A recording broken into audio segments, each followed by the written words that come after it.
The leather spine of the first edition, Hemingway cracked softly as I reshelved it, the sound echoing through the empty Metropolitan Archives like a whisper of judgment. My fingers lingered on the worn cover longer than necessary, a habit born from years of finding comfort in stories that belonged to other people, other lives far more interesting than mine. The musty scent of old paper and preservation chemicals clung to my cardigan, a smell I'd grown to associate with safety, with invisibility. "Jade, you're still here?" Marcus, the night security guard, poked his head around the corner of the rare book section. His salt and pepper beard caught the amber glow of the reading lamps, making him look older than his 53 years. "It's past 8. Even the books need to sleep sometimes." I managed a small smile, tucking a strand of mousy brown hair behind my ear. The gesture was automatic, practiced, designed to make me even smaller, even less noticeable. "Just finishing the Fleming collection. Someone returned 3 volumes out of order, and you know how Mrs. Patterson gets about the cataloging system." Marcus chuckled, shaking his head. "That woman could give drill sergeants lessons in discipline. But seriously, kid, it's Friday night. Shouldn't you be out with friends, living a little?"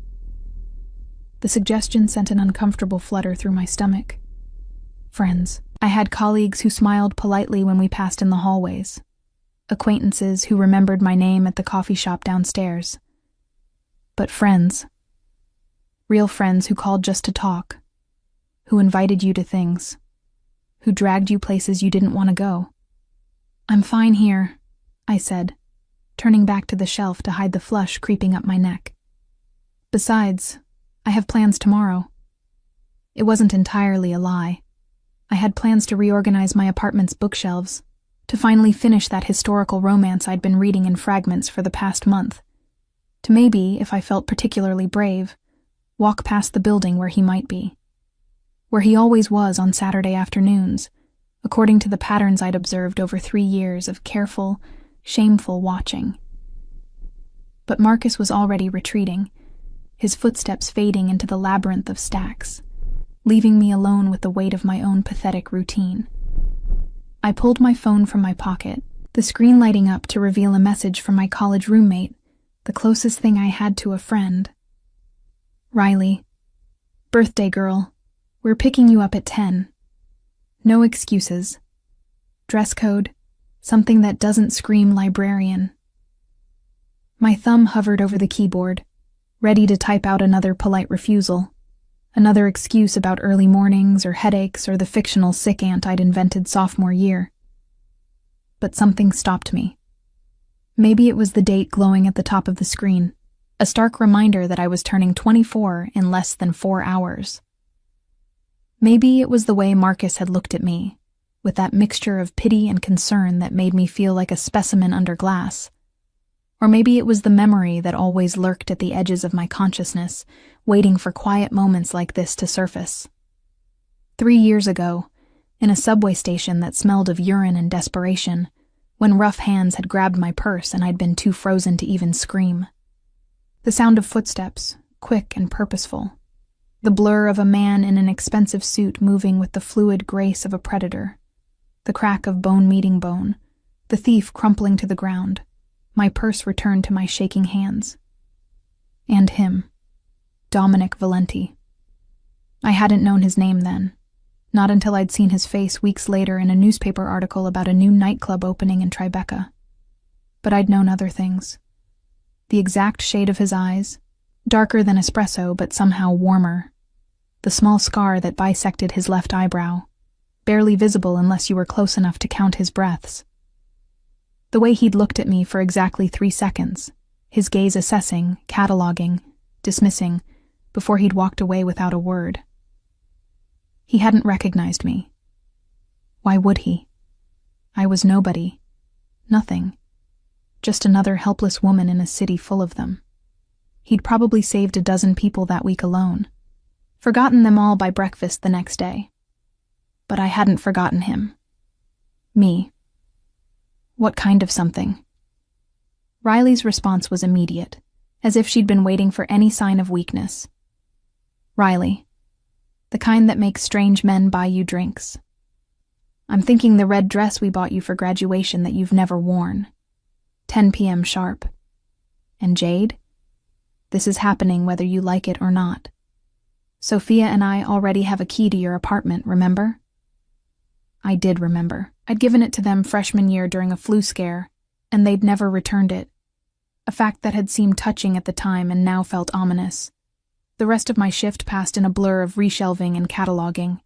Tasks my hands performed on autopilot while my mind spun through increasingly anxious scenarios. Would I embarrass myself?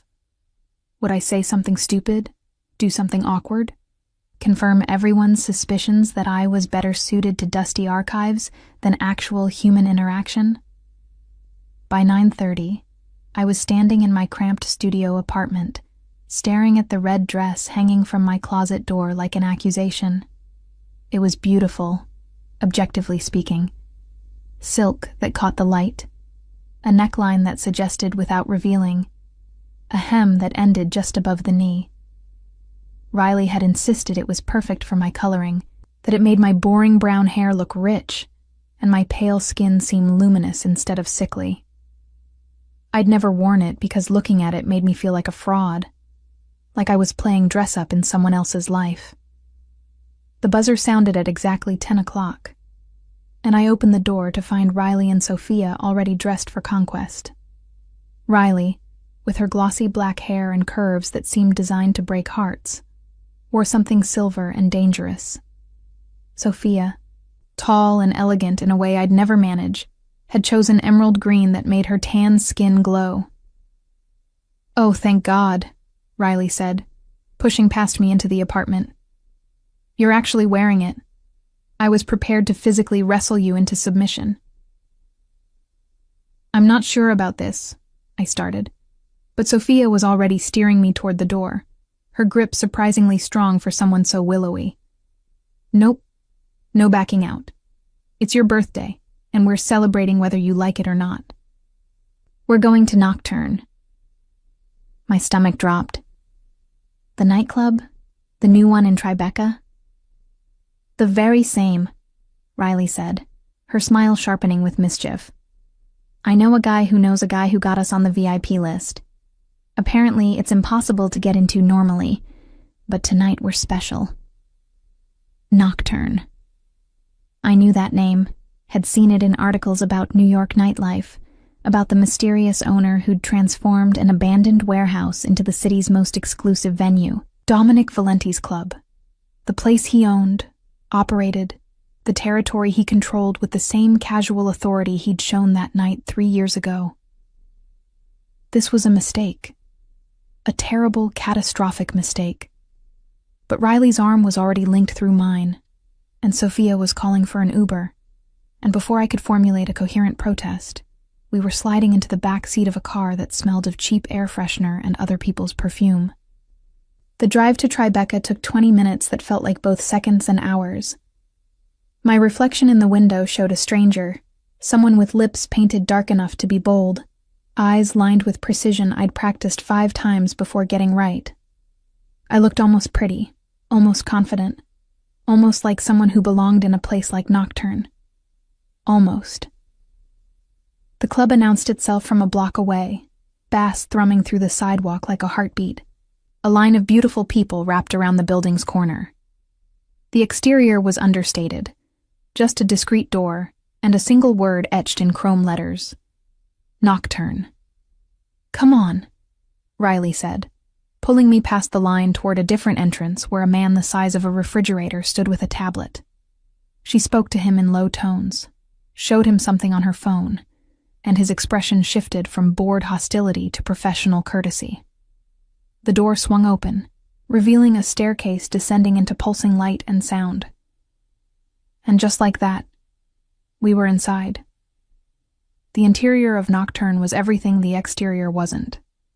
Opulent without being gaudy, the space soaring upward into darkness, the walls lined with private booths draped in velvet, the dance floor churned with bodies, lights slicing through manufactured fog, the bar stretching along one wall like an altar to excess.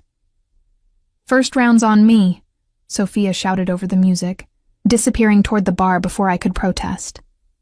Riley grabbed my hand, pulling me deeper into the club. Isn't this amazing? I heard the owner designed every detail himself. Total control freak, but in a hot way. I didn't respond, too busy scanning the space with the practiced eye of someone who'd spent 3 years cataloging details. The security cameras positioned at strategic intervals, disguised as decorative fixtures. The way certain booths on the upper level remained perpetually occupied by men in expensive suits who watched the crowd with predatory attention. The emergency exits, marked but unobtrusive, probably leading to places VIP guests like us would never see. This wasn't just a nightclub. It was a fortress, a kingdom. And somewhere in this controlled chaos was the man who ruled it. Sophia returned with 3 cocktails, something dark and complicated in tall glasses. To Jade, she said, raising hers in a toast. May 24 be the year she finally lives a little. I took a sip, the alcohol burning pleasantly, loosening the knot of anxiety in my chest. One drink wouldn't hurt. One night of pretending to be normal, to be the kind of person who celebrated birthdays in exclusive nightclubs, who didn't spend her evenings watching a man who didn't know she existed.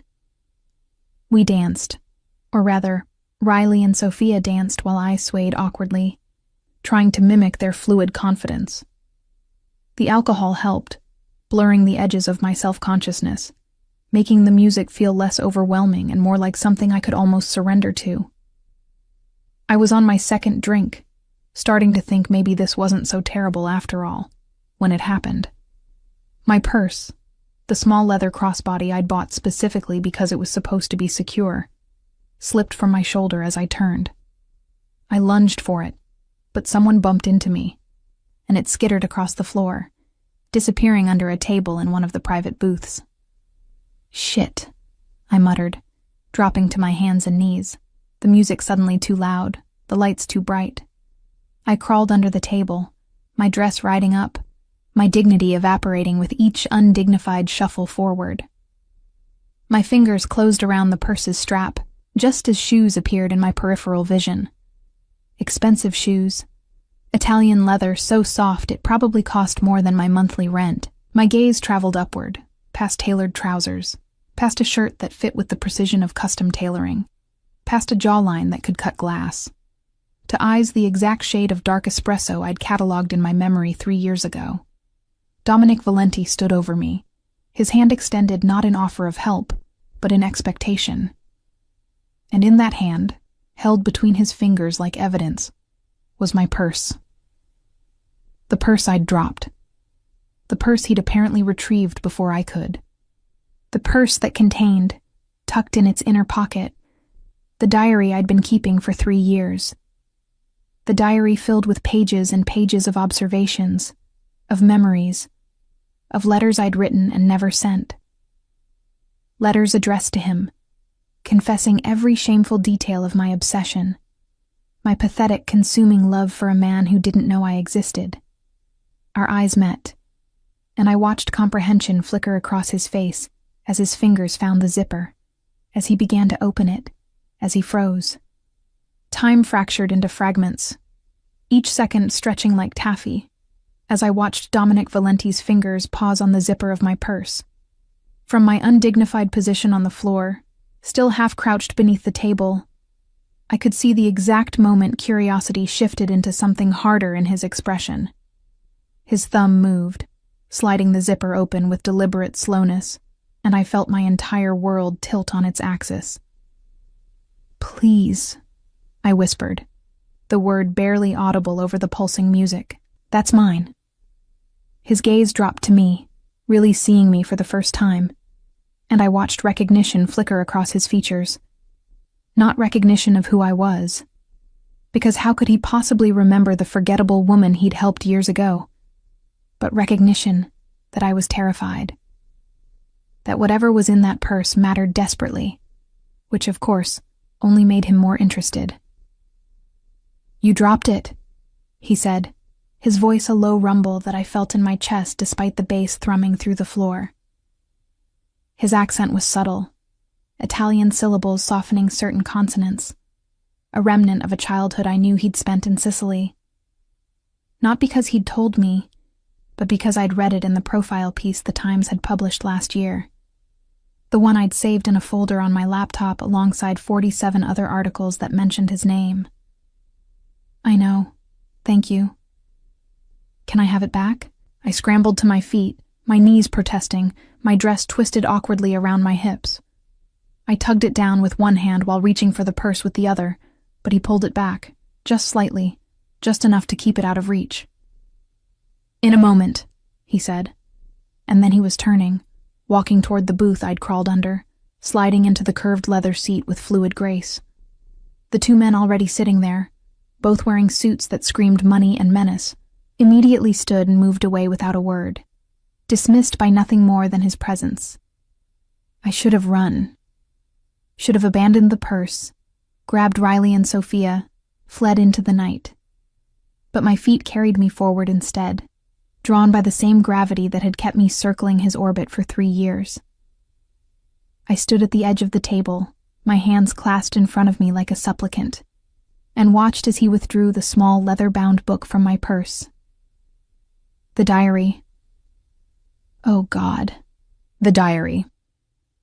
It wasn't even pretty, just a cheap journal I'd bought at a drugstore 2 years ago when the margins of library checkout cards were no longer sufficient to contain my thoughts. The cover was plain brown, the pages slightly warped from where I'd pressed flowers between them. Flowers from the bodega across from his building. Flowers that bloomed in the planter outside Nocturne's entrance. Interesting reading material to bring to a nightclub, Dominic observed, turning the book over in his hands. His fingers were long, elegant, with small scars across the knuckles that spoke of violence casually administered. I'd noticed those scars years ago, had wondered about each one, had imagined tracing them with my fingertips in moments of shameful fantasy. It's private, I managed, my voice steadier than I felt. Personal. It's just thoughts, nothing important. Then you won't mind if I look. He opened to a random page, and I died 1,000 small deaths as his eyes scanned the words I'd written in my careful librarian's hand. October 15th. Saw him at the coffee shop on Mercer Street. He ordered an espresso, black, no sugar, same as always. He was on his phone, speaking Italian, and even though I couldn't understand the words, I could hear the authority in his voice. The barista, a new girl who didn't know better, tried to flirt with him. He didn't even acknowledge her. I wondered what it would take to earn his acknowledgement. Wondered if I'd ever be brave enough to try. I watched his expression change as he read, watched the slight furrow appear between his brows. He flipped to another page, then another.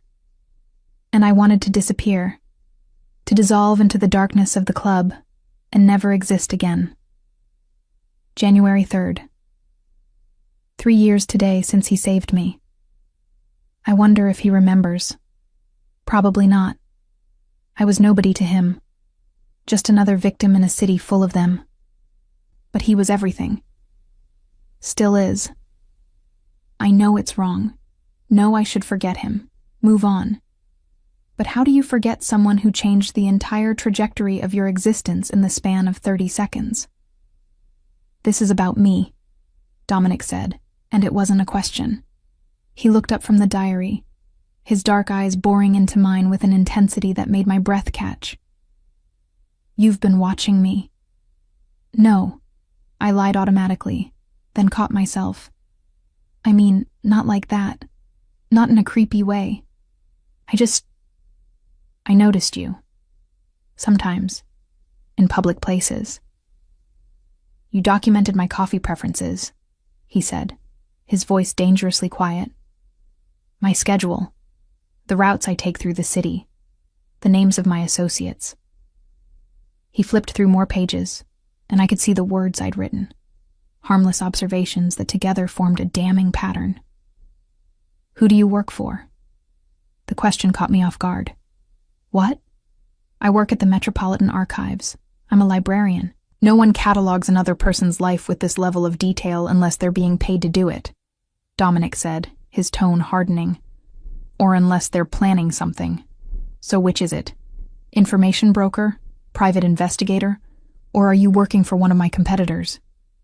Horror washed over me as I realized what he was thinking. That my pathetic, obsessive documentation of his existence was some kind of surveillance operation. That I was a threat.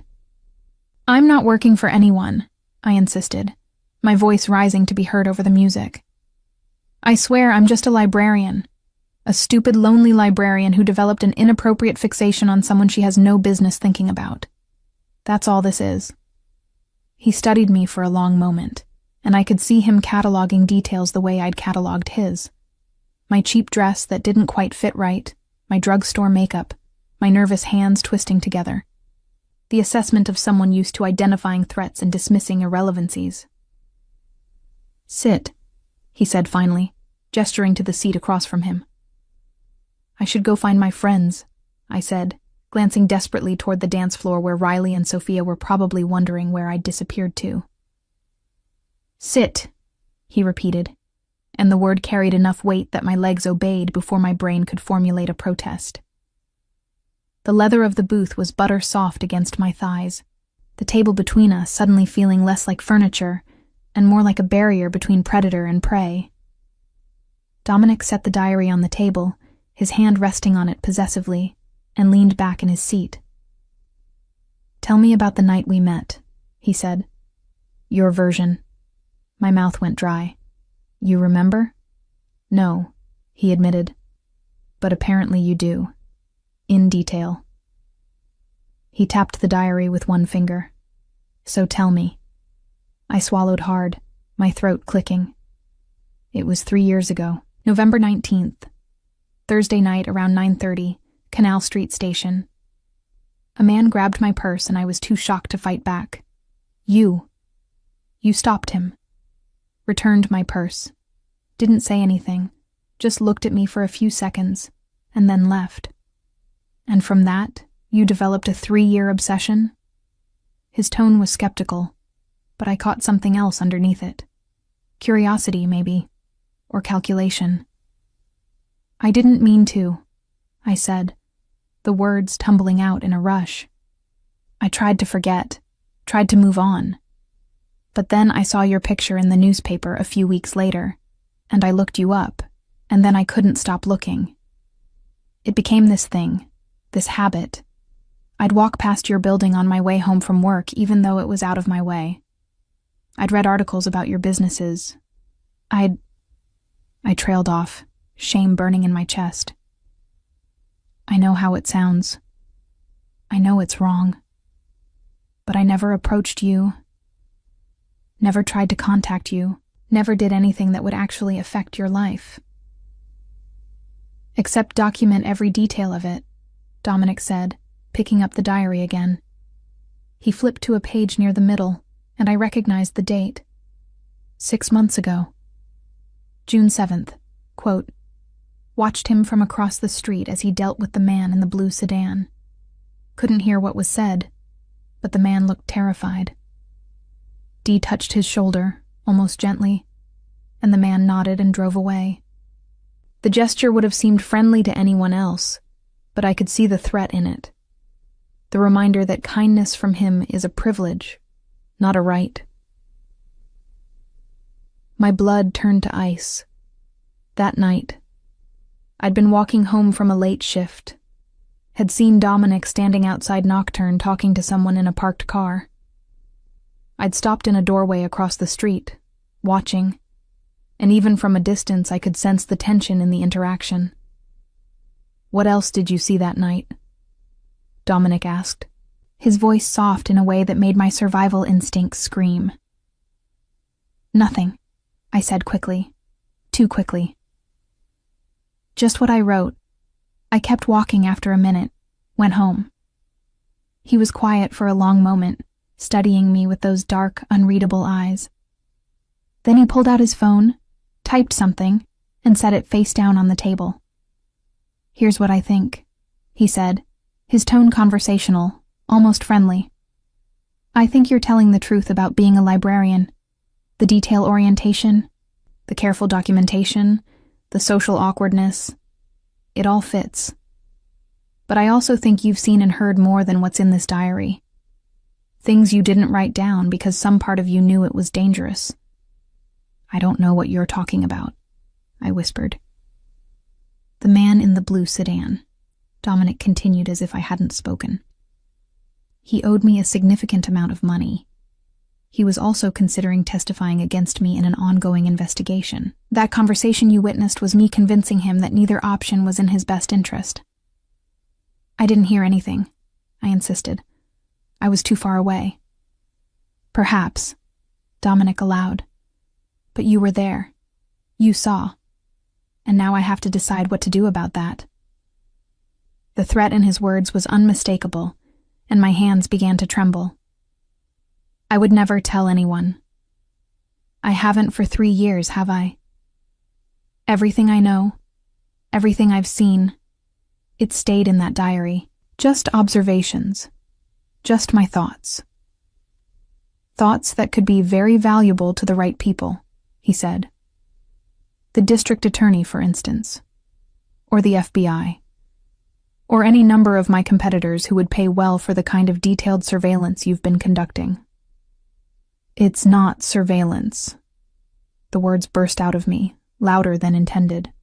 Several people at nearby tables glanced over, and I lowered my voice to an urgent whisper. It's not surveillance. It's just pathetic stalking by a lonely woman who developed a crush on someone completely out of her league.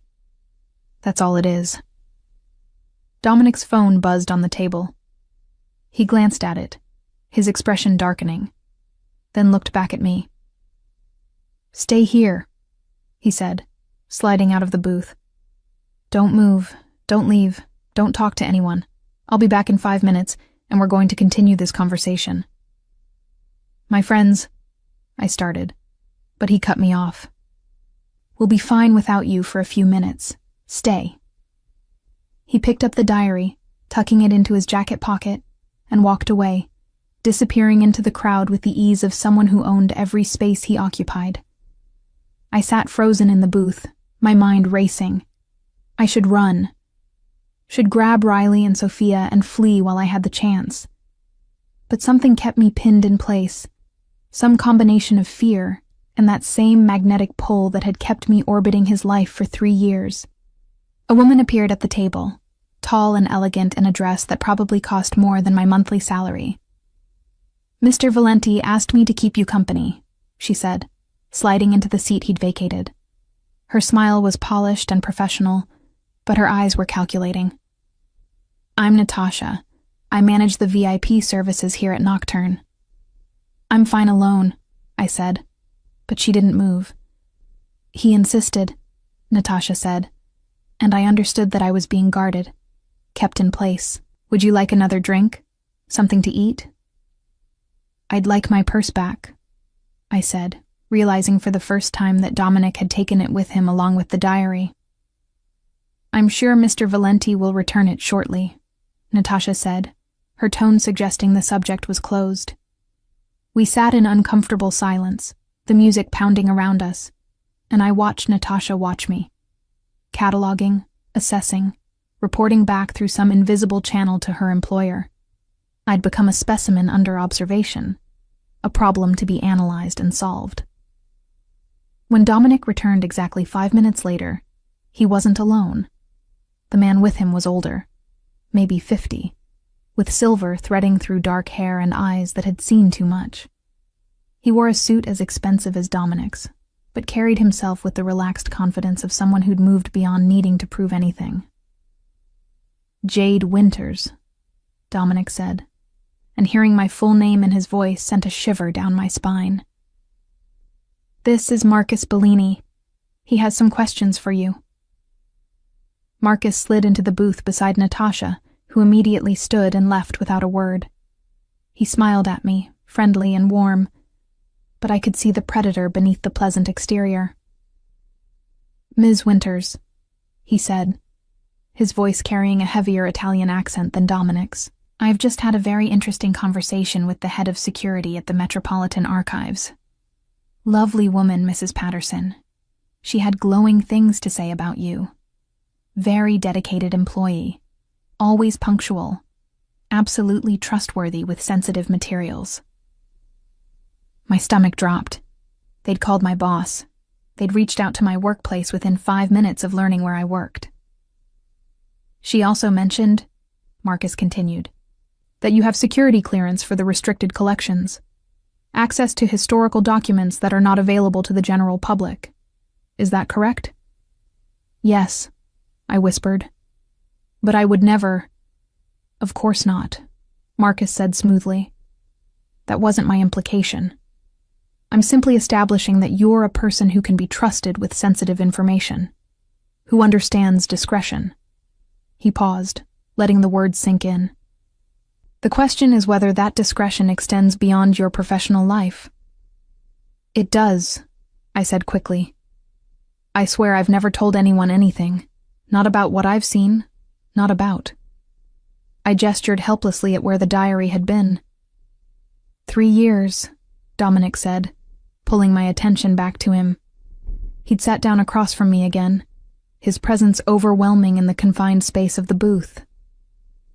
You've been watching me for 3 years, writing about me, following me, and in all that time you never once tried to approach me, never tried to use what you knew. Why? The question hung in the air between us, and I realized that my answer mattered more than I'd understood. This wasn't idle curiosity. This was an interrogation, and my life might depend on how I responded. Because, I said, the truth scraping my throat raw, approaching you would have required courage I don't have, and using what I knew would have required being the kind of person I'm not. I'm not brave, Mr. Valenti. I'm not clever or ambitious or interesting. I'm just someone who saw something beautiful and dangerous and couldn't look away. Silence. Marcus and Dominic exchanged a look I couldn't decipher.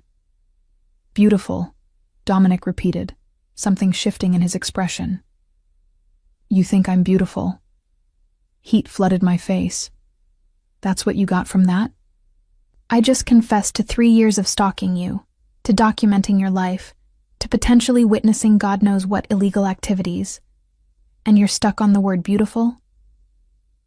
A smile tugged at the corner of his mouth, gone so quickly I might have imagined it. I'm stuck on the fact that you're either the best actress I've ever met, or you're telling the truth. She's telling the truth, Marcus said, his tone certain.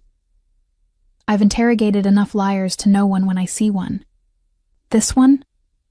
He gestured at me almost fondly. Couldn't lie to save her life. Which presents a different problem, Dominic said, his gaze never leaving mine. If you can't lie, and you know things that could hurt me, then you're a liability I can't afford to ignore. Terror locked my muscles. This was it. The moment where my pathetic obsession, my stupid, shameful watching got me killed. I thought of Riley and Sophia, probably still dancing, wondering where I'd gone. Thought of my tiny studio apartment with its carefully organized bookshelves. Thought of all the stories I'd never finish reading. However, Dominic continued, and I dared to breathe again. You're also potentially an asset. Someone with your attention to detail, your discretion, your ability to observe without being noticed. That could be useful. I blinked, confusion cutting through fear. Useful how? That remains to be determined, he said, pulling my purse from his jacket and setting it on the table between us. For now, consider this a probationary period. You're going to keep doing exactly what you've been doing, working at the library, living your life. But now, you're going to do it with my explicit knowledge and permission. I don't understand, I said, though some part of me did. Some part of me that was already cataloging the implications. You're going to work for me, Dominic said, his tone making it clear this wasn't a request. Part-time when I need you. Observing, documenting, reporting back. And in exchange, I'm going to ensure your safety. Because now that I know about you, Ms. Winters, others might soon know as well. And I protect what's mine. Mine. The word echoed in my ears, a claim, and a cage all at once. "And if I refuse?" I asked, though we both knew the answer. His smile was sharp enough to draw blood.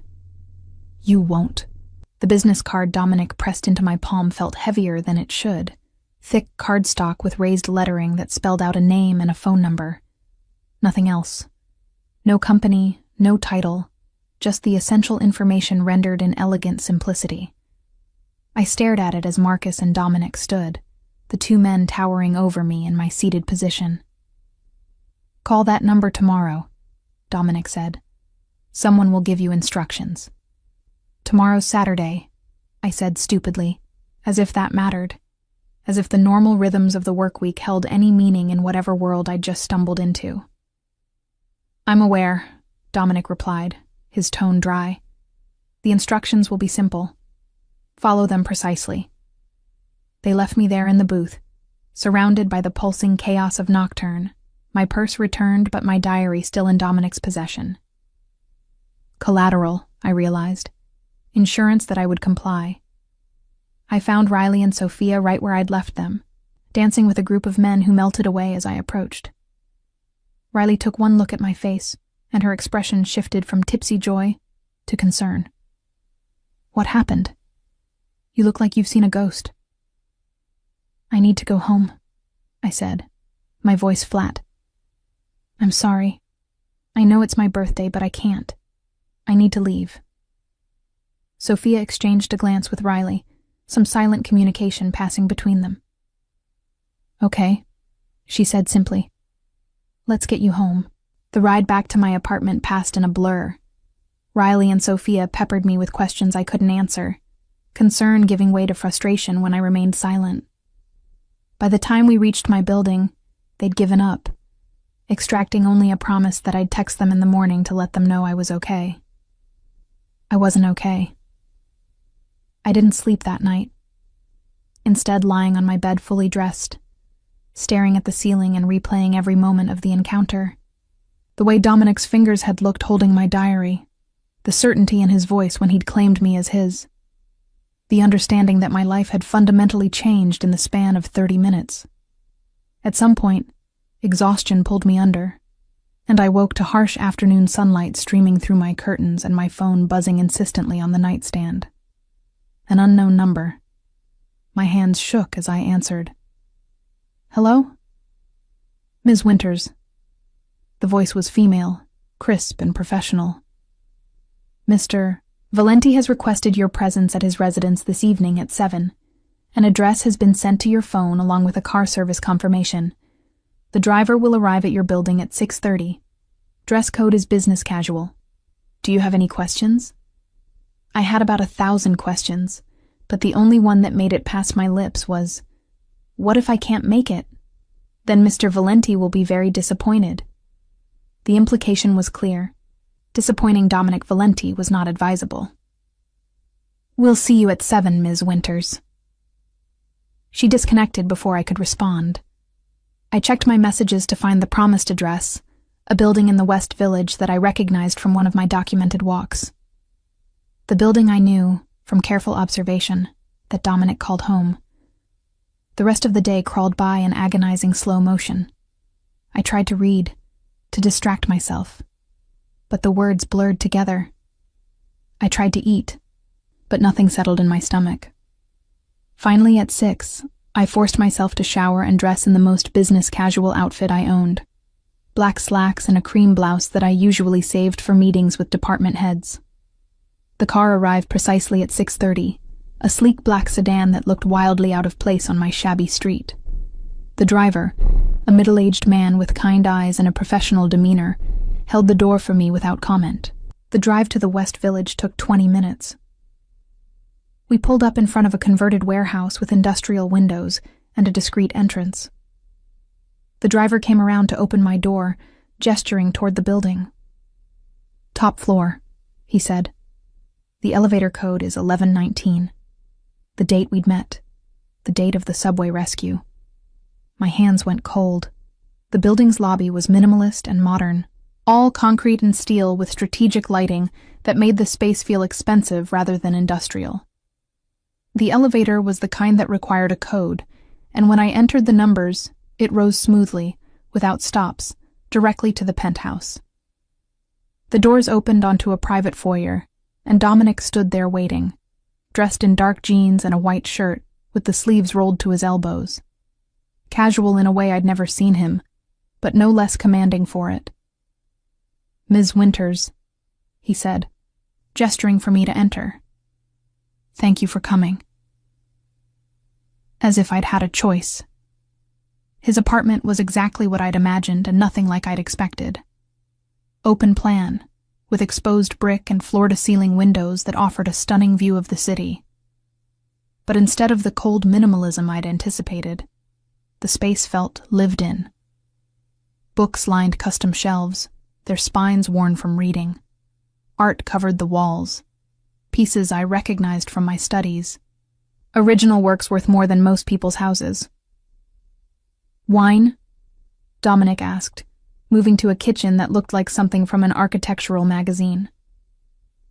"I don't drink," I lied, then caught myself. "I mean, not usually, not much." He poured 2 glasses anyway, red wine that probably cost more than my weekly grocery budget, and handed one to me. "Sit," he said, gesturing to a leather sofa that faced the windows. I perched on the edge of the seat, the wine glass cradled in my hands. Dominic sat across from me in a matching chair, close enough to maintain the intimacy of conversation, far enough to avoid crowding. "I've read your diary," he said without preamble, cover to cover. Twice. Mortification washed over me in waves. "I'm sorry you had to do that. Don't apologize." He took a sip of his wine, his gaze never leaving my face. It was illuminating. "You have a gift for observation, Ms. Winters. Details most people would miss, patterns most people wouldn't recognize. You documented my life with the precision of a detective or a historian." "A stalker," I corrected miserably. "Let's call it what it is. If you were a stalker, you would have done something with the information. Tried to insert yourself into my life. Sought attention or profit." He leaned forward slightly. "But you didn't. You just watched and wrote and kept it all to yourself. Why?" "Because the reality would have ruined the fantasy," I said, the words escaping before I could stop them. "As long as I just observed from a distance, I could imagine you were someone I could actually know. Someone accessible. Someone who might—" I cut myself off, heat flooding my face. "Someone who might what?" Dominic prompted, his voice softer than I'd heard it. "Someone who might see me," I finished quietly. "Really see me, not just look past me like everyone else does." The silence that followed felt heavy with meaning I couldn't decipher. Dominic set down his wine glass and stood, walking to the windows. The city spread out below him, lights beginning to twinkle as dusk settled over Manhattan. 3 years ago, he said, his back to me, I stopped a mugging in a subway station, returned a purse to a woman who looked terrified. I remember thinking she reminded me of something fragile, a bird with a broken wing. My breath caught. He did remember. "I walked away because that's what I do," he continued. "I don't get involved in people's lives, don't form attachments, don't allow weakness." He turned to face me, and the look in his eyes made my heart stutter. And then, yesterday, I found out that the broken bird had been circling my orbit for 3 years, documenting my existence, writing love letters she never intended to send. "They weren't love letters," I protested weakly. "No." He crossed to a side table and picked up my diary, which had been sitting there waiting. He opened to a page I recognized by the pressed flower tucked between the entries. December 24th, quote, "Watched him leave flowers at a grave in Queens. It was sleeting, and he stood there for 20 minutes, just standing. I wanted to offer an umbrella, to provide some small comfort, but I couldn't. Instead, I picked up one of the flowers that blew away from the grave and pressed it in these pages. A piece of his grief, preserved. I know it's wrong, but I wanted to carry some part of his pain so he wouldn't have to bear it alone. He held up the page, showing me the dried rose I'd pressed there, and I felt tears prick my eyes. That's not a love letter? Dominic asked, his voice rough. What would you call it? A delusion, I whispered. A fantasy written by someone too pathetic to have a real relationship. He closed the diary carefully and set it aside. Tell me about your relationships, Jade. How many have you had? The use of my first name sent a shiver through me. That's not relevant. Humor me. I took a large sip of wine, needing the liquid courage. 1. In college. It lasted 6 weeks. He broke up with me because I was too intense and not intense enough at the same time. Whatever that means. And since then? Nothing, I admitted. I work, I read, I go home. That's my life. Except for the walking past my building, the documenting my schedule, the pressing flowers from my mother's grave. His mother. I'd guessed that from the dates, from the frequency of his visits. But hearing it confirmed made the violation of my observation feel even worse. I'm sorry, I said again, meaning it. I know it's invasive. I know it's wrong. If I could take it back... I don't want you to take it back, Dominic interrupted, and the words hung in the air between us, impossible and dangerous. I want you to explain it. Make me understand how someone becomes so fixated on a stranger that they organize their life around glimpses and observations. How could I explain something I barely understood myself? You saved me, I tried. Not just from the mugger, but from invisibility. For 30 seconds, you looked at me like I mattered, like I was worth protecting, and I've been chasing that feeling ever since. That's not healthy, Jade. I know, I said, setting down my wine glass before I dropped it. Believe me, I know. I've told myself 1,000 times to stop, to delete the diary, to take a different route home, but I couldn't. You became this bright spot in my gray life, and I couldn't let it go. Dominic moved then, crossing the space between us and sitting on the sofa beside me. Not touching, but close enough that I could smell his cologne, feel the warmth radiating from his body. The things you've witnessed, he said, his voice low. The conversations you've observed, the people you've seen me with. Do you understand what they mean? I have theories, I admitted, based on context clues and research, but I don't know anything for certain. Theories, he repeated, a hint of amusement in his tone. Such a librarian word. Tell me your theories, Jade. I swallowed hard. I think you run an organization that operates outside legal boundaries. I think the people who work for you are loyal because they're either afraid or well compensated or both. I think the businesses you own are legitimate on the surface, but serve other purposes underneath. And I think... I hesitated, then forced myself to continue. I think you're dangerous in ways I can't fully comprehend, but for some reason, that doesn't scare me as much as it should. It should terrify you, Dominic said, his voice hard. What I am, what I do, it's not romantic. It's not something to be observed from a safe distance and romanticized in diary entries. It's brutal and bloody and ruins everything it touches. Then why am I here? I asked, turning to face him. If I'm such a liability, if I know too much, why not just deal with me the way you dealt with the man in the blue sedan? His jaw tightened. Because you're not a threat.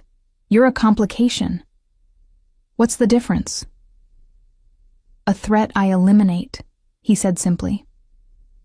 A complication I manage. And you, Jade Winters, are the most intriguing complication I've encountered in years. We sat in charged silence, the city lights glittering beyond the windows.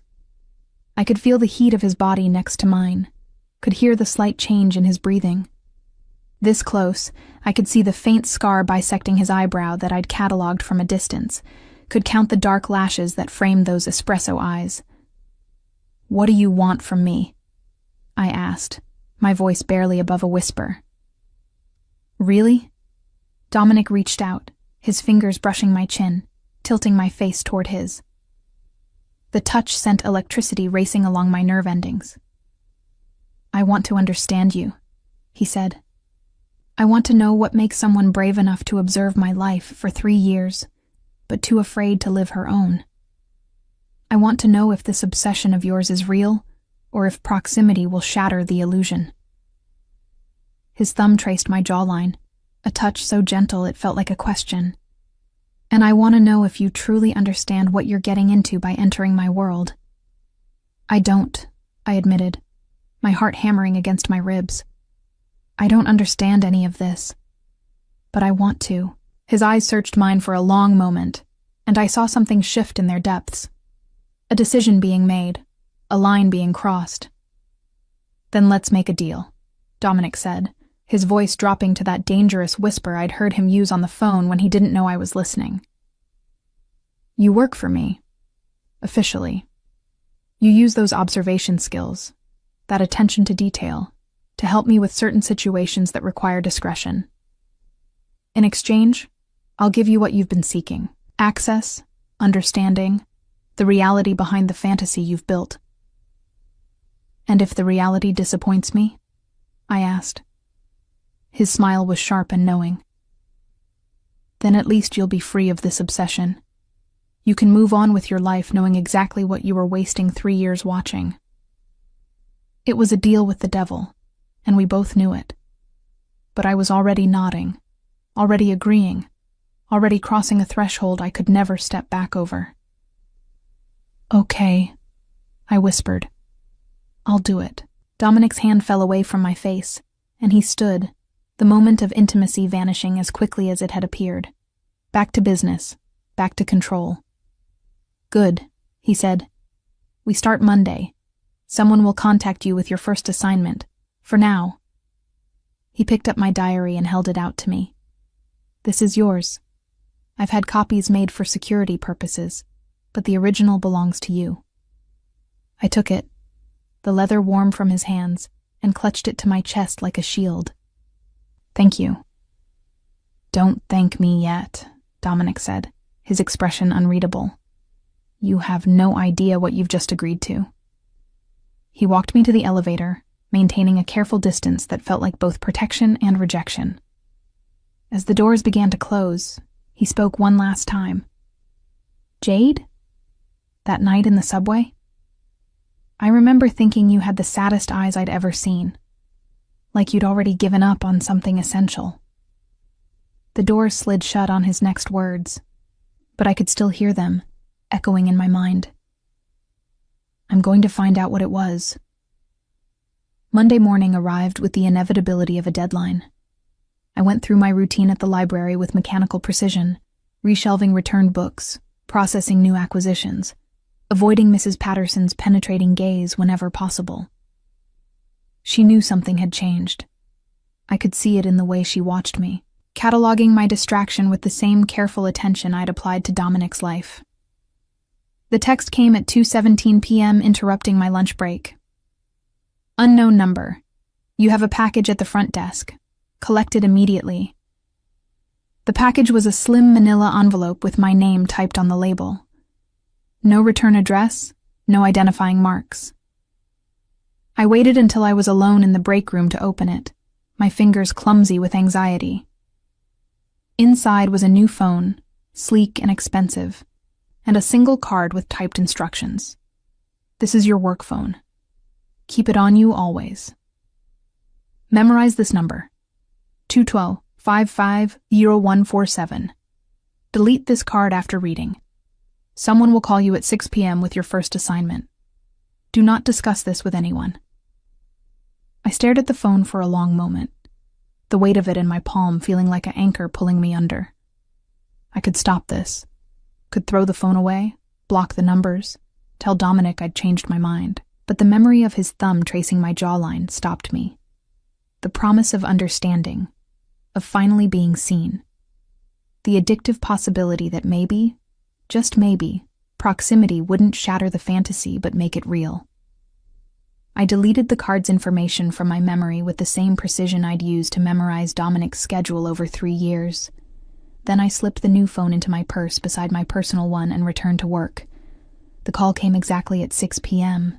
I was on the subway heading home, wedged between a businessman shouting into his Bluetooth and a teenager whose music leaked from their headphones.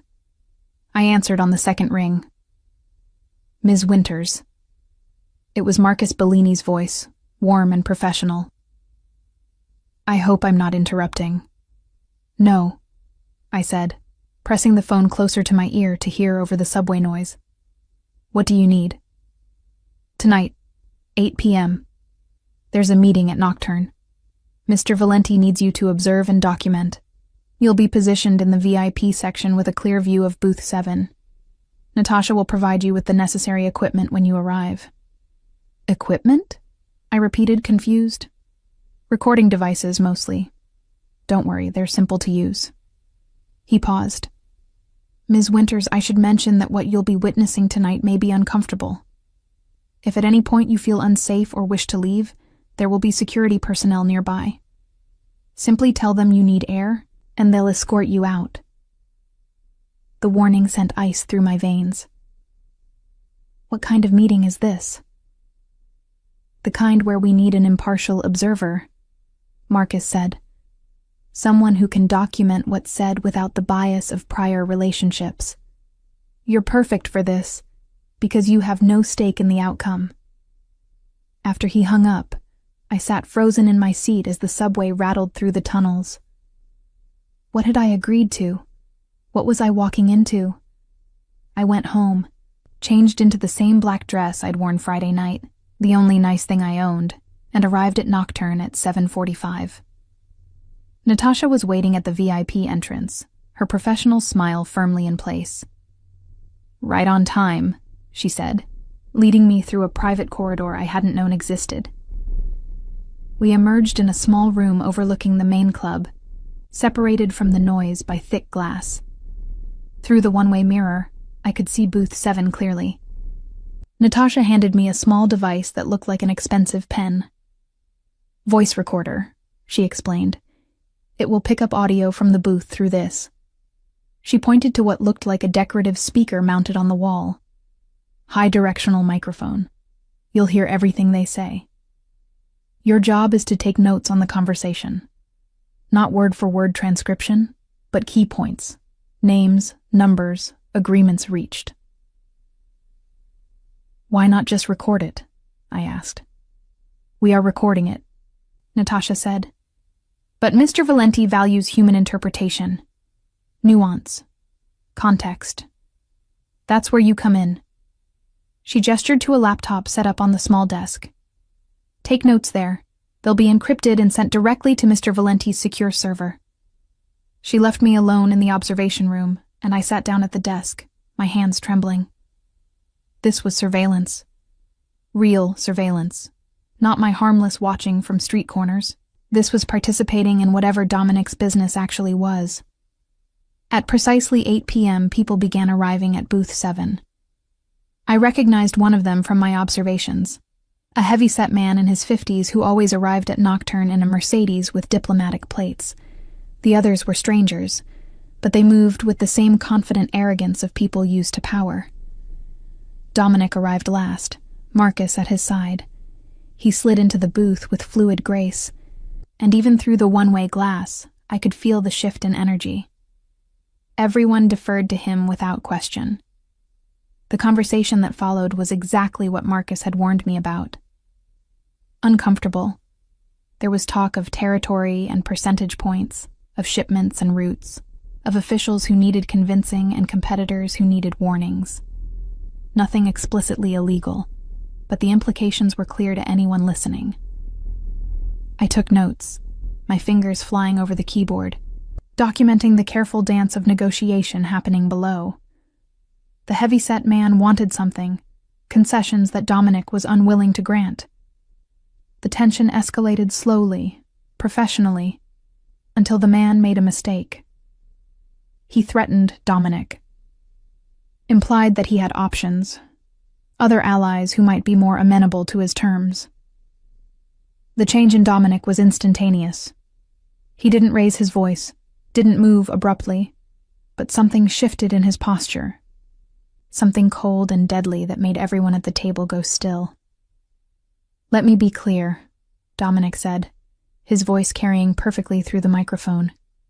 "You have no options, no allies who wouldn't sell you out the moment it benefited them. What you have is this: my patience, which is finite, and my goodwill, which you're currently exhausting." The heavyset man tried to backtrack, to smooth over the threat, but Dominic raised a hand, cutting him off. "We're done here," he said. "You'll accept my terms, or you'll find yourself explaining to your other allies why you're suddenly a liability instead of an asset. Those are your options." The meeting ended shortly after. I watched the men file out, the heavyset one looking pale and shaken. Dominic remained in the booth with Marcus, their heads bent together in quiet conversation.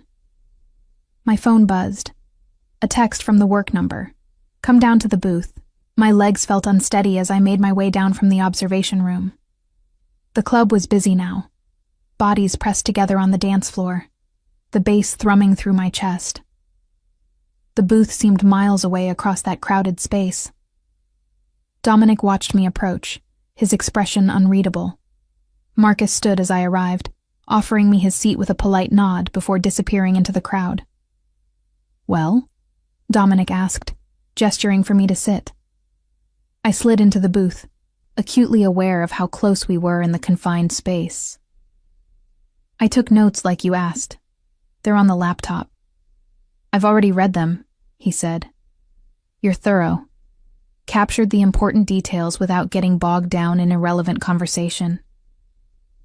"I had practice," I said, then immediately regretted the reference to my diary. Dominic's mouth quirked.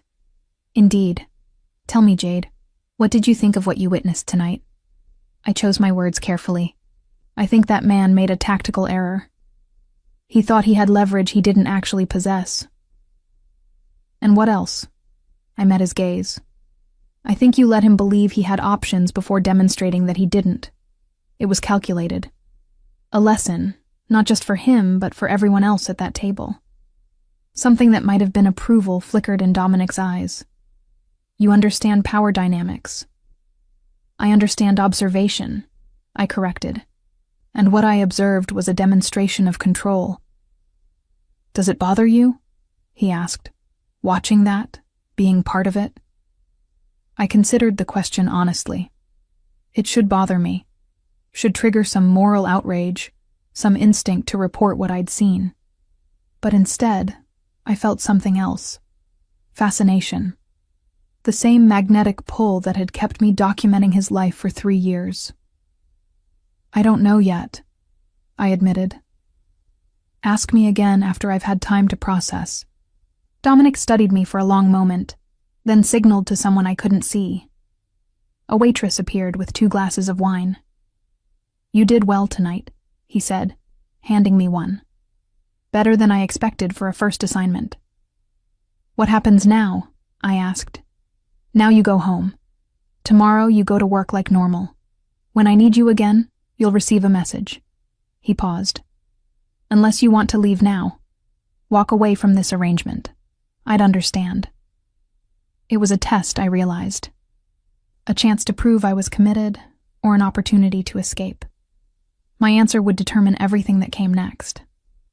I took a sip of wine, letting the rich flavor coat my tongue. "I'm not walking away." "Why not?" Dominic asked, and I heard genuine curiosity in the question. "Because 3 years of watching you from a distance taught me nothing real," I said. "This, tonight, uncomfortable as it was, taught me more about who you actually are than all my observations combined. And I want to understand. Need to understand." "Even if understanding changes how you see me?" he challenged. "Even if the reality destroys whatever fantasy you've been holding on to?" "Especially then," I said, surprising myself with the certainty in my voice, because anything is better than the limbo I've been living in. This half-life of observation without participation. Dominic set down his wineglass, his gaze never leaving mine. You might regret that position, Jade. My world has a way of consuming people who enter it unprepared. Then prepare me, I said.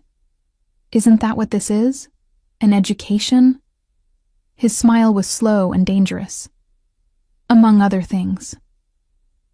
We sat in the booth for another hour, talking in the carefully neutral way of two people circling something neither was ready to name.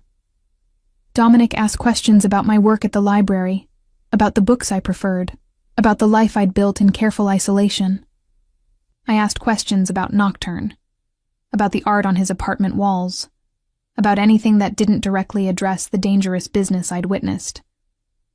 When he finally walked me out to the waiting car, his hand settled at the small of my back, a touch that felt both possessive and protective. The same touch I'd observed him using with others, but now directed at me. Tomorrow night, he said, as I slid into the back seat. Dinner, my apartment, 7 p.m. It wasn't a question, but I answered anyway. I'll be there. As the car pulled away from Nocturne, I watched Dominic's figure recede in the rearview mirror, a dark silhouette against the club's lights.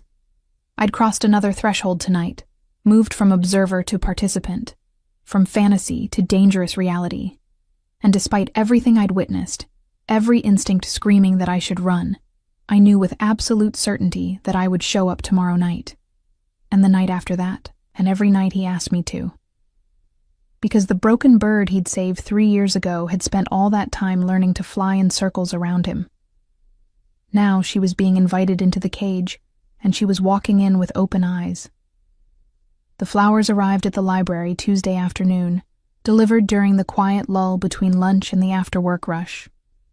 Mrs. Patterson brought them to my desk personally, her eyebrows raised in speculation as she set down the crystal vase filled with white roses and something I didn't recognize.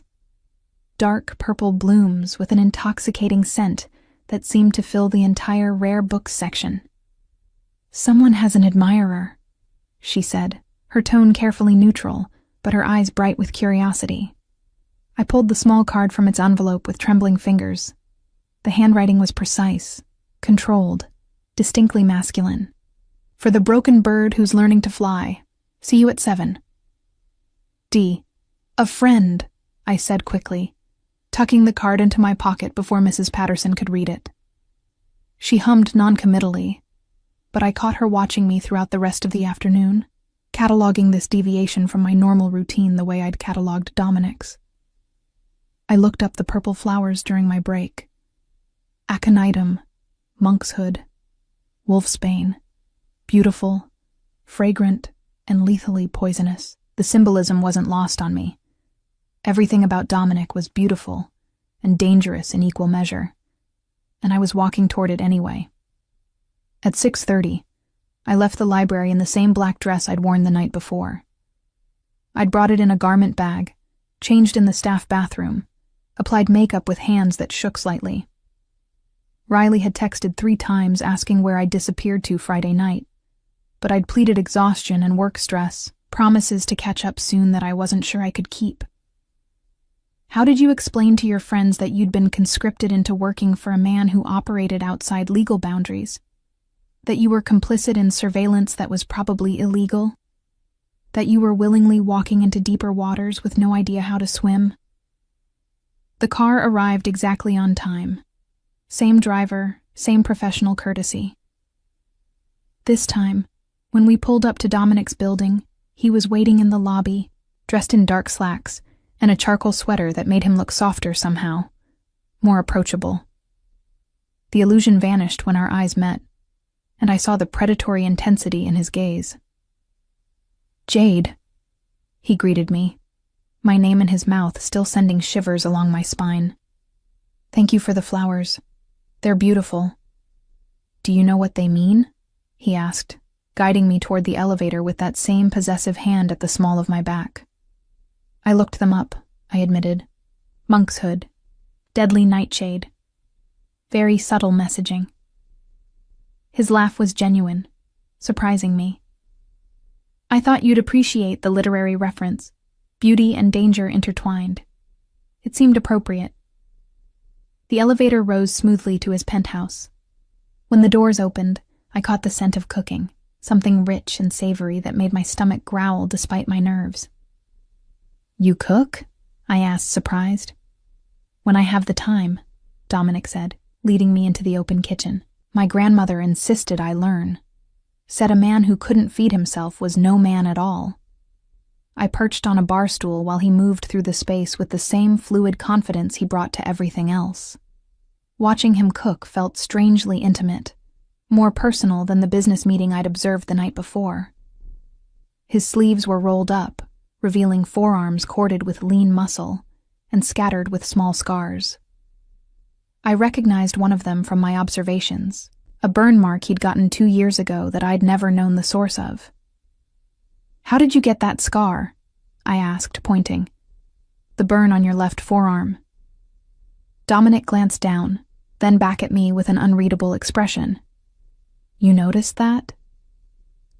I notice everything about you, I said, the wine I'd accepted making me bolder. It appeared after a trip to Sicily in March 2 years ago. You favored that arm for about 2 weeks afterward. He was quiet for a long moment, his knife moving with practiced precision through vegetables. There was a disagreement with some associates. Things got heated in multiple senses of the word. Someone knocked over a candle during the discussion. Discussion, I repeated. Is that what you call it? What would you call it? He challenged, turning to face me fully. I don't know, I admitted. That's the problem. I have 3 years of observations, but no context. I see the effects, but never the causes. The reactions, but not the provocations. Dominic set down his knife and moved around the kitchen island to stand in front of me, close enough that I had to tilt my head back to maintain eye contact. Is that what you want? He asked, his voice low. Context? The full picture of what I am, what I do. My heart hammered against my ribs. Yes. It won't be pretty, Jade. The reality is uglier than whatever you've imagined. I never imagined it was pretty, I said. I imagined it was necessary. At least to you. I imagined there were reasons, justifications, a code that governed the violence. Something shifted in his expression. You've given this a lot of thought. 3 years' worth, I reminded him. He reached out, his fingers brushing along my jawline the way they had Saturday night. Ask me anything. Tonight I'll answer honestly. Give you the context you're craving. The offer felt dangerous and seductive. Why did you save me that night? In the subway? Because I could, Dominic said simply. Because you looked terrified and small, and I happened to be there. I didn't think about it, just acted. Do you do that often? Save random people? Not as often as you might think, he admitted. Usually I mind my own business. But something about you. He paused, his thumb tracing my bottom lip.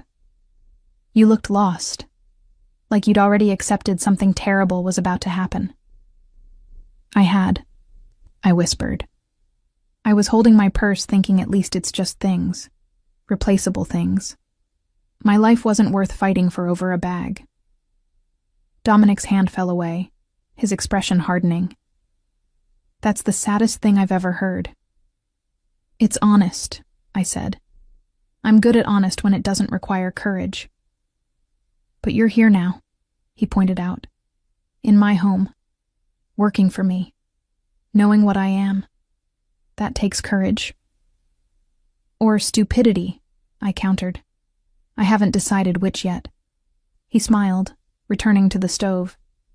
Perhaps both. We ate dinner at the table by the windows.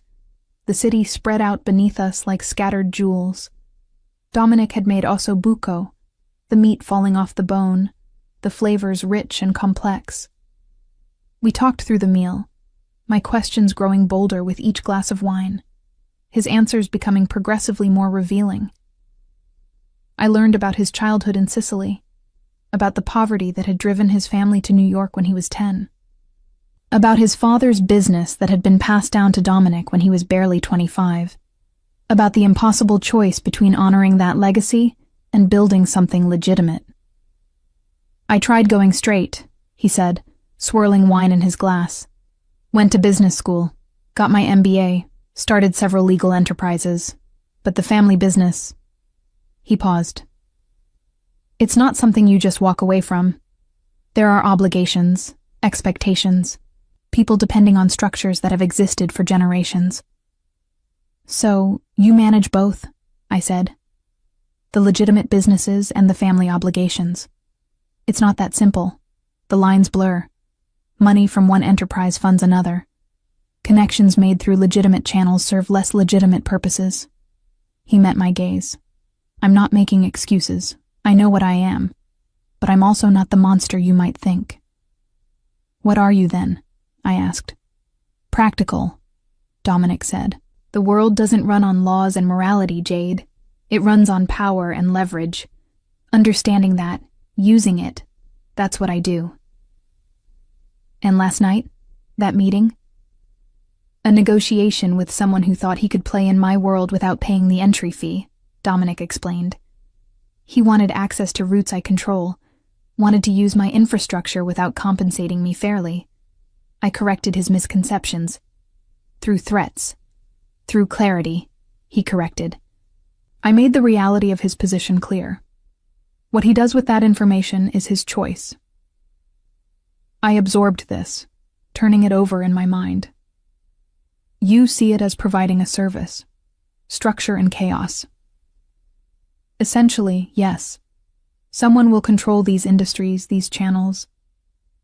Better me than someone with fewer scruples. Fewer scruples than threatening people? Dominic's smile was sharp. You'd be surprised how much worse it could be. I don't deal in human trafficking. Don't touch drugs that target children. Have rules about civilian casualties. Others in my position aren't so discriminating. It was a thin moral line, but I could see the logic. Lesser evils. Controlled chaos. He was right that someone would fill these spaces. Maybe him being that someone, with his codes and boundaries, was better than the alternatives. You're not running, Dominic observed, watching me process. Not looking at me with disgust or horror. Why? Because I already knew, I said. Not the details, but the general shape of it. I chose to keep watching anyway. Chose to accept your offer. This is just confirmation of what I'd already accepted. He stood, moving to the windows. Come here. I joined him, standing close enough that our shoulders almost touched. The city sprawled beneath us, millions of lives being lived in ignorance of the structures that actually governed their world. See that building? Dominic pointed to a gleaming tower in Midtown. I own it, legitimately. Bought it with money made from Nocturne's profits. Inside are offices for dozens of small businesses, startups that couldn't afford Midtown rent otherwise. I keep the rates low, reinvest profits into the community. He pointed to another location. That neighborhood? Crime rate dropped 40% in the last 3 years because my people keep order. The police can't or won't, so we do. Is it legal? No. Is it effective? Yes. You're showing me the good you do, I said quietly, to balance the bad. I'm showing you the complexity, Dominic corrected. The full picture you asked for. I'm not a villain, Jade, but I'm not a hero either. I'm a man trying to manage an impossible situation with the tools I have available. I turned to face him, emboldened by wine and proximity, and 3 years of pent-up longing. What do you want from me, Dominic? Really? It's not just observation. You could hire professionals for that. His hand came up to cup my face, his thumb tracing my cheekbone. I want to understand your obsession by feeding it. Want to see what happens when fantasy meets reality. Want to know if proximity will cure you of this fixation or intensify it. And if it intensifies, I breathed, then we deal with that complication when it arises. His face moved closer, his lips hovering just above mine.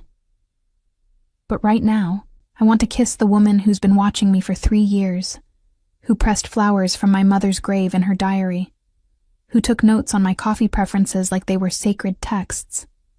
Yes, I whispered, giving permission I didn't know I was granting.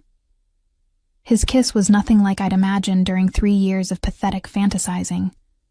It was controlled but intense, claiming but not demanding. His hand threaded through my hair while the other settled at my waist, pulling me flush against him. I melted into it, into him, my hands finding purchase on his shoulders. When we finally broke apart, both breathing harder, Dominic rested his forehead against mine. "This changes things," he said. "I know," I replied, my hand still clutching his sweater. "You work for me. Anything between us is a complication. I know that too." He pulled back enough to meet my eyes. "Are you sure this is what you want? Not the fantasy version. The real version. With all its complications." I thought about my tiny apartment, my quiet life, my careful routines, 3 years of safety and invisibility, and slowly suffocating loneliness. Then I thought about standing here in his arms, finally seen, finally acknowledged, finally real. "Yes," I said. "I'm sure." Dominic's smile was slow and devastating. "Then we take this slow. Carefully. I won't rush you into my world faster than you can handle." "What if I want to be rushed?" I asked, surprising myself. "Then I'll be the reasonable one," he said, pressing a kiss to my forehead. "Because one of us needs to be." He called the car to take me home shortly after, both of us understanding that staying would push things further than either was ready for. But as I rode through the city streets, my lips still tingling from his kiss, I couldn't bring myself to regret any of it. I'd spent 3 years orbiting him from a distance. Now I was being pulled into his gravity well, and instead of fighting it, I was surrendering completely. The broken bird was learning to fly, but she was learning to fly toward the dangerous thing that had saved her, not away from it. 3 weeks passed in a blur of doubled existence. By day, I was Jade Winters, librarian, reshelving books and processing acquisitions with the same careful precision I'd always employed. By night, I transformed into something else entirely. Dominic's observer, his documenter, his increasingly complicated entanglement. The assignments varied. Sometimes I observed meetings like the first one, taking notes that I'd later discover were used in negotiations or leverage situations. Sometimes I researched individuals Dominic was considering business relationships with, using my library access to dig through public records and archived newspapers. Once, I was asked to attend a gallery opening and simply watch who spoke to whom, mapping social connections that I wouldn't understand the importance of until later. And through it all, there was Dominic himself. Dinners at his apartment became routine, the boundary between professional and personal blurring with each passing evening. We'd talk for hours, his questions drawing out parts of myself I'd kept carefully hidden. My childhood moving from city to city as my father chased failed business ventures. My mother's death when I was 16, my retreat into books as a form of self-protection. In return, he revealed himself in careful increments. His relationship with his mother before her death. His complicated feelings about the empire he'd inherited. His genuine love for art and literature that seemed at odds with his dangerous profession. We kissed again, multiple times, each encounter more intense than the last. But Dominic maintained firm boundaries, never letting things progress past a certain point. At first I thought it was chivalry. Later, I realized it was control. He was managing this complication the same way he managed everything else, with calculated precision. It was on a Wednesday evening, 3.5 weeks after that first kiss, that everything changed. I'd been summoned to Nocturne for what I assumed would be another observation assignment. Instead, when I arrived, Marcus met me at the private entrance, his usually warm expression tight with concern. "There's a situation," he said without preamble. "Mr. Valenti needs you upstairs immediately." The upstairs offices at Nocturne were territory I'd never accessed before. Marcus led me through a maze of corridors to a heavy door guarded by two men with visible weapons. They stepped aside at Marcus's nod, and I was ushered into what appeared to be a security control room. Dominic stood before a wall of monitors, his posture rigid with barely controlled fury. When he turned to face me, I saw an expression I'd never witnessed before. Not anger, but cold, calculating rage. "Tell me," he said, his voice dangerously soft, "about your friend Riley Chen." The question blindsided me. "What, Riley? She's my roommate from college." "Why?" "Because she's been asking questions," Dominic said. "About you. About where you've been spending your evenings. About the flowers I sent to your work. About the car service that picks you up." My stomach dropped. "She's just concerned. I've been distant lately, and she noticed." "She's not just concerned," Dominic interrupted, pulling up an image on one of the monitors. It showed Riley at a coffee shop, sitting across from someone I didn't recognize. "She met with a federal agent yesterday. DEA, an agent who's been building a case against me for 2 years. The room spun around me. "No, Riley wouldn't. She doesn't know anything about you, about any of this." "Doesn't she?" Dominic's tone was cutting. "You've been disappearing 3 nights a week, coming home at unusual hours, receiving expensive gifts. A friend with even casual observational skills would notice the pattern." Marcus stepped forward, his expression sympathetic. "Ms. Winters, we pulled phone records. Your friend has been in contact with Agent Sarah Morrison for the past week, the same week you observed the Calabrese negotiation. Timing that couldn't be coincidental. The Calabrese meeting had involved discussions of shipping routes and percentage points that, if documented by federal investigators, could form the basis of a RICO case. I didn't tell Riley anything," I insisted, panic rising in my chest. "I swear, she doesn't know what I've been doing. I never mentioned your name, never discussed the assignments." "But she knows you're hiding something," Dominic said. "And people who care about their friends, who worry about them, sometimes do foolish things. Like reaching out to authorities they think might help." The implications crashed over me.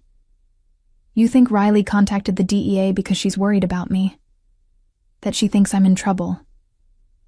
"That's the charitable interpretation," Marcus said quietly. "The less charitable one is that she's been placed in your life deliberately. A plant to monitor you, to use your friendship to gather information." "That's insane," I said. But even as I spoke, doubt crept in. Riley had been persistent about our friendship, had insisted on maintaining contact after college despite my tendency to isolate, had always asked questions, shown interest in my life. No, that was paranoia talking. The world Dominic inhabited, where everyone was a potential threat, where trust was a liability. "I've known Riley for 6 years," I said firmly. "She's not a federal agent. She's not a plant. She's a friend who's worried because I've been lying to her about where I am and what I'm doing." Dominic studied me for a long moment. "Prove it." "How?" I asked. "How can I possibly prove someone's intentions?" "Call her," he said, gesturing to my phone. "On speaker. Ask her directly about the meeting with Agent Morrison." My hands shook as I pulled out my phone. This felt like a betrayal of Riley, of our friendship. But what choice did I have? If Dominic believed she was a threat, if he thought she'd compromised his security through me, I didn't want to think about what he might do. Riley answered on the 3rd ring, her voice cheerful. "Jade, finally." I was about to send a search party. "Hey, Riles," I said, trying to keep my voice steady. "Can we talk?" It's important. Of course. What's wrong? You sound weird. I took a breath, Dominic's dark eyes boring into me. I need to ask you something, and I need you to be completely honest. Have you been talking to anyone about me? About where I've been spending my time? Silence on the other end of the line. When Riley spoke again, her tone had shifted. Jade, what's going on? Are you in trouble? Just answer the question, please. Riley hesitated. Okay, yes. I talked to someone, but only because I'm worried about you. You've been acting strange, disappearing. I saw you get into that expensive car last week, and Jade, I'm scared you're mixed up in something dangerous. Who did you talk to? I pressed, even though I already knew. A woman approached me at the coffee shop, Riley admitted. She said she was investigating organized crime in the city, and that someone matching your description had been seen with people connected to illegal activities. She showed me photos, Jade, of you going into buildings owned by criminals, sitting in cars with known mob associates. And you believed her? I asked, hurt bleeding into my voice despite my efforts to stay neutral. What was I supposed to think? Riley's voice rose defensively. My best friend, who usually spends Friday nights reorganizing her bookshelves, suddenly has a secret life involving luxury cars and men in expensive suits? I thought maybe you were being coerced, or blackmailed, or... So you went to the FBI, I said flatly. DEA, Riley corrected. The woman, Agent Morrison. She said they could protect you, help you get out of whatever situation you'd gotten into. I gave her my number, told her I'd help however I could, if it meant keeping you safe. Tears pricked my eyes. Riley had betrayed me out of love, out of concern, because I'd been lying to her, keeping secrets, and she'd filled in the blanks with her own worst fears. I'm not in danger, I said quietly, and I'm not being coerced. But Riley, you need to stop talking to Agent Morrison. You need to block her number and forget everything she told you. Jade, what's really going on? Riley asked. Please, just tell me the truth. Let me help. I looked at Dominic, his expression unreadable. What could I say? That I'd developed a 3-year obsession with a crime boss? That I was now working for him, documenting his business dealings? That I was falling for him despite knowing exactly what he was? I can't explain right now, I said finally. But I need you to trust me. Can you do that? Riley's voice broke. Jade, I'm scared for you. I know, but I promise I'm okay. I'll call you soon and explain everything, but right now I need you to stop talking to Agent Morrison. Please. After a long pause, Riley agreed, though her voice was heavy with reluctance. I ended the call and set my phone down on the desk, my hands trembling. She was trying to protect me, I said to Dominic, not betray you. The distinction is academic, Dominic replied. She's compromised your security and mine. Agent Morrison now knows you have a connection to me. Knows you're aware enough of my activities to be worried about. That makes you a target for recruitment or pressure. What are you going to do? I asked, fear icing my veins. To Riley? Something flickered in Dominic's expression. Nothing. She's a civilian who made an understandable mistake out of concern for her friend. But you... He moved closer, his intensity overwhelming. You need to decide, Jade. Right now. Are you in this or not? Because there's no middle ground anymore. Agent Morrison will approach you eventually. When she does, you'll have to choose. Choose what? I whispered. Whether to cooperate with federal investigators or remain loyal to me. Dominic said bluntly. Whether the past 3 weeks have meant anything, or if they were just an extension of your fantasy. Whether you're brave enough to actually inhabit the reality you claim to want. I thought about my diary, still sitting on my bookshelf at home. 3 years of observations, of documented longing, of careful distance. I thought about the past 3 weeks, the dinners and conversations and stolen kisses, the sense of finally being seen, finally mattering to someone. And I thought about what loyalty to Dominic would mean. Complicity in activities that straddled legal boundaries. Potential criminal liability if everything fell apart. A life lived in shadows, always watching for threats, never entirely safe. If I choose you, I said slowly, what does that mean? Specifically? It means you're mine, Dominic said, the word carrying the same weight it had when he'd first used it.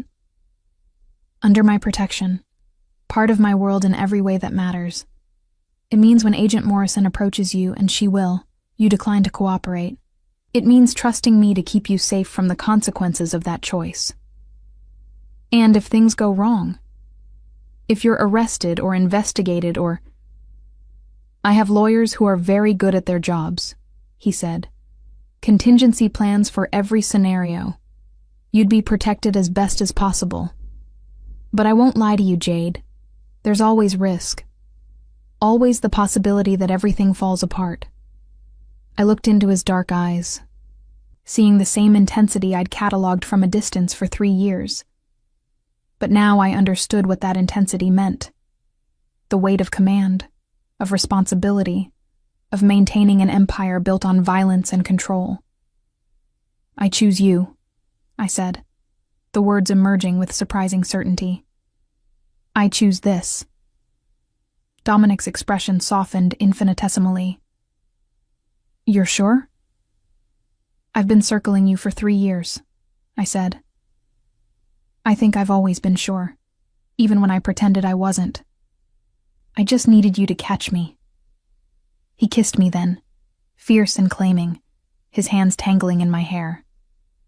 When we finally broke apart, he rested his forehead against mine. This isn't a fairy tale, Jade. There's no guaranteed happy ending.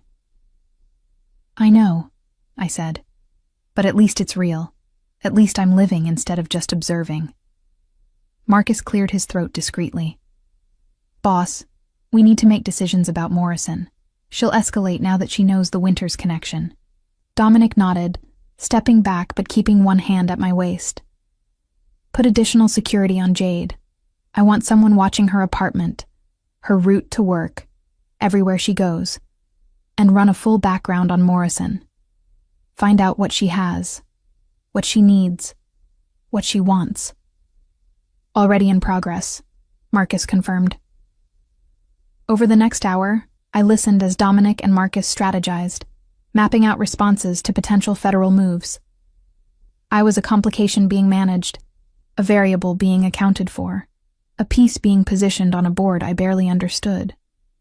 But I was also being protected, valued, fought for. When the meeting finally ended and Dominic drove me home himself, a first, we sat in his car outside my building for a long moment.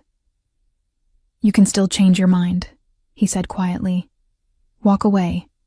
I'd protect you regardless. I don't want to walk away, I said, meaning it. I want to understand everything. Want to be part of this. Want to matter to you the way you've mattered to me. You do matter, Dominic said, his hand cupping my face. More than is probably wise. More than I intended when this started. What did you intend? I asked. To satisfy my curiosity. To understand your obsession. To determine if you were a threat. His thumb traced my jawline. I didn't intend to fall for the broken bird. My breath caught. You're falling for me? Have fallen, he corrected. Past tense, somewhere between reading your diary and watching you take notes with that intense concentration you get. Somewhere between the first kiss and realizing you see me clearly and choose me anyway. I kissed him, putting 3 years of longing into it, and when we finally pulled apart, we were both breathing hard. Come upstairs, I whispered. Not yet, Dominic said, though I could see the desire in his eyes. When I take you to bed, Jade, it won't be in some cramped apartment with thin walls. It will be in my home, in my bed, with all night to show you exactly how much you matter. The promise sent heat through me. When? Soon, he said. After we've dealt with Morrison. After I'm sure you're safe. After you've had time to truly understand what you're committing to. I wanted to argue, wanted to insist that I already understood, but something in his expression stopped me. He was being careful with me, protective in a way that felt both frustrating and cherishing. Okay, I said. Soon. He walked me to my building's entrance, kissed me once more, and waited until I was inside before driving away. I climbed the stairs to my apartment, my lips still tingling, my heart racing with a mixture of exhilaration and fear. Inside, my phone buzzed with a text from the work number. Sleep well, beautiful bird. Tomorrow, we begin preparing you properly. No more observer. Time to become participant. I fell asleep that night with the phone clutched to my chest, Dominic's words echoing in my mind. 3 years of watching from a distance, 3 weeks of cautious involvement. And now I was diving in completely. The broken bird had learned to fly. Now she was learning that sometimes the most beautiful cages were the ones you entered willingly, and sometimes the most dangerous predators were the ones you loved despite their teeth. I'd spent 3 years documenting Dominic Valenti's life. Now I would spend the rest of mine living it alongside him. Consequences and complications and all. The fantasy had become reality. And I discovered that reality, with all its sharp edges and dangerous beauty, was infinitely more compelling than any story I'd ever catalogued in the quiet safety of my library.